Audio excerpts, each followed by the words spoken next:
almost there. For as long as I can remember, ever since I was a kid, two things have been said to me over and over. Number one, Laurie, where do you get all of your ideas? Number two,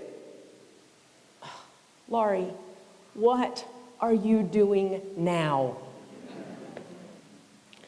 Hearing number one over and over again could easily give a person a swell head. But question number two keeps me in check because it gets asked just as often.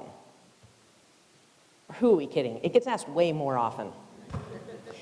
The thing is, if people understood how ideas actually happened, they wouldn't ask either of these questions because they would understand that it's nearly impossible to explain to somebody where a specific idea came from, and that an idea in progress often looks to another person like a big mess.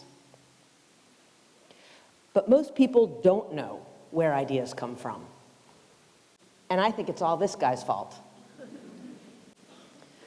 Maybe not him personally, but definitely the light bulb above his head. We all recognize that, right? It's the universal symbol for a bright idea, a brainstorm, a spark of creativity, a flash of inspiration. Those are some enticing metaphors, but none of them describes what an idea actually is. An idea is a process, not an isolated aha moment. It doesn't matter, though. We're seduced by the image of the light bulb and the sudden brilliance it represents. And that's why people ask me where I get my ideas from.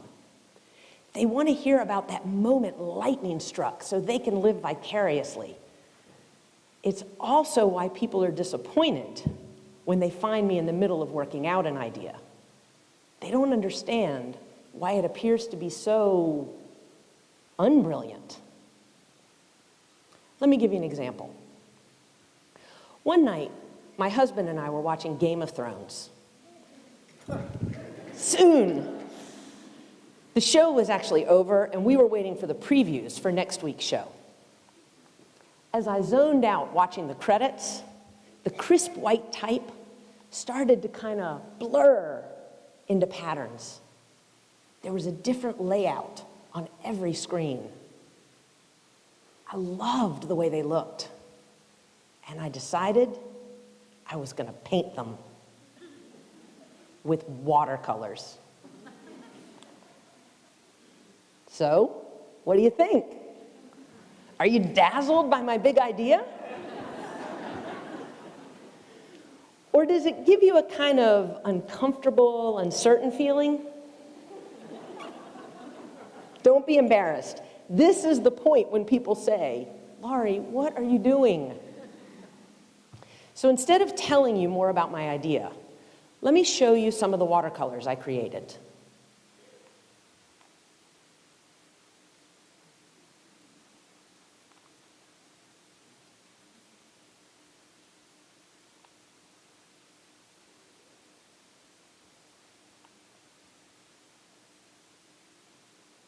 Now, how do you feel?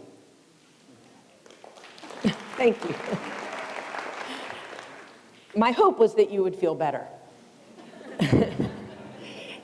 By letting you see a little bit of my process, I want to show you that ideas are often introduced into the world half-baked, more curiosity than insight.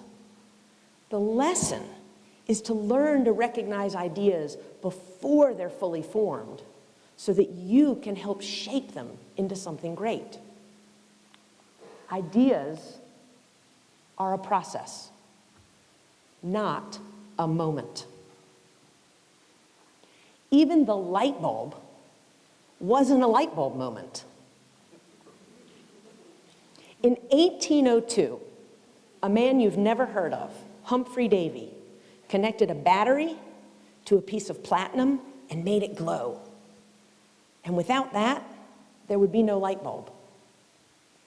40 years later, Warren de la Rue enclosed that platinum in a vacuum tube. And without that, there would be no light bulb. 10 years after that, Joseph Swan swapped out the platinum for paper, inexpensive carbonized paper. And without that, there would be no light bulb. Finally, in 1880, Thomas Edison and his team carbonized more than 6,000 different materials just to try and figure out which material would burn the longest. And without that, there would be no light bulb. But it didn't stop there. Edison's bulb was improved, and that one was improved, and that one was improved.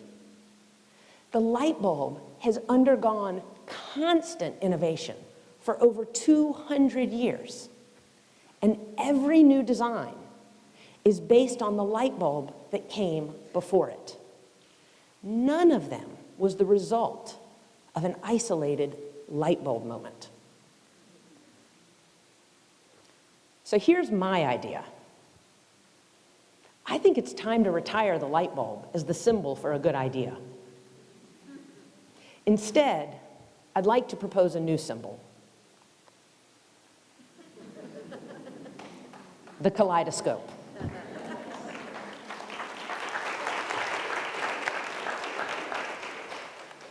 As you probably know, a kaleidoscope is a cylinder with a bunch of pieces of colored glass and some mirrors inside.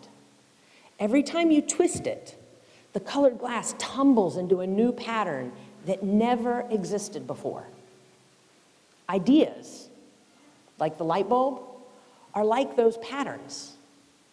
They're a new combination of already existing elements. A new combination of already existing elements. If you previously believed that ideas had to come from nowhere, this should come as seriously good news. Because building on someone else's idea sounds a lot easier than creating something from scratch, doesn't it? Almost as easy as twisting a kaleidoscope.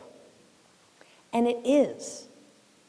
Because just like gravity pulls those colored pieces of glass together, ideas want to connect with other ideas, to reinvent themselves and move in new directions. And ideas, or the building blocks for ideas, are already inside you. Just like the colored glass is already inside the kaleidoscope.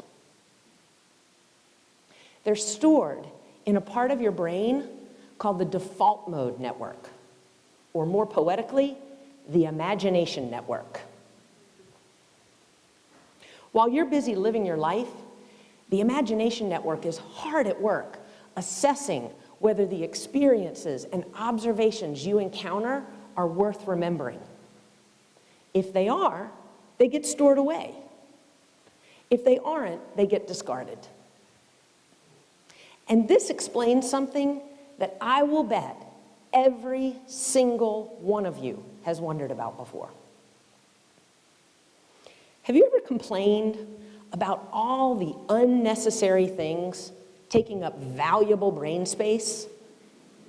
Things like the lyrics to songs that were popular when you were in middle school, or some childhood friend's phone number, 704-364-3258. Why do I remember that? Because my brain, the imagination network, has decided it's worth remembering. Here's an example. The first apartment I lived in New York City, almost 25 years ago, my landlord's name was Tony Casagrande. Hey, you can see where this is going. I lived in 4 more apartments after that, and I have no idea what any of those landlords' names are. But my brain decided I needed to remember Tony Casagrande. And that's obviously because his name was Tony Casagrande. It's like I was living in The Sopranos 7 years before The Sopranos even began. The imagination network takes these memories and stores them in a database for future recall. Just like you might save something in real life, empty jars, or computer cables, or an old jean jacket, just because someday you might find a use for it. Now, here's the cool part. Guess what else activates the imagination network? Daydreaming.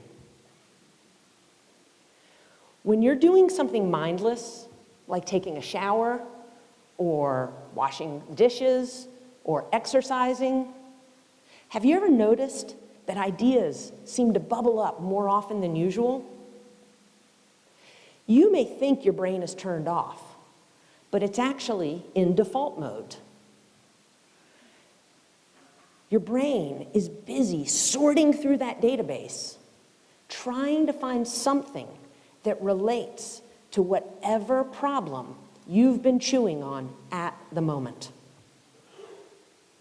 Taking a break or daydreaming gives your brain the opportunity to synthesize the outside world with your inner stream of consciousness.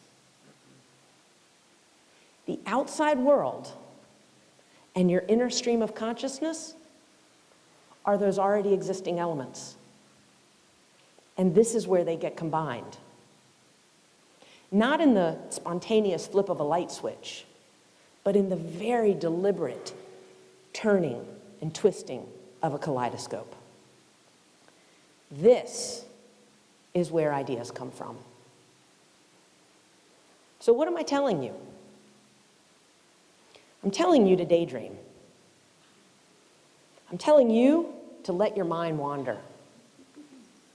I'm telling you that ideas don't spring from nowhere. They're already inside you, in your kaleidoscope.